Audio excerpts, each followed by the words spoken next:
Have you ever felt like everyone else is improving their English except you?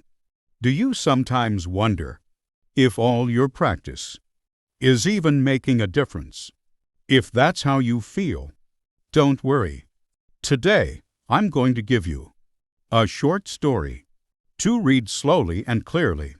For the next few minutes, simply read each sentence on your screen at your own pace.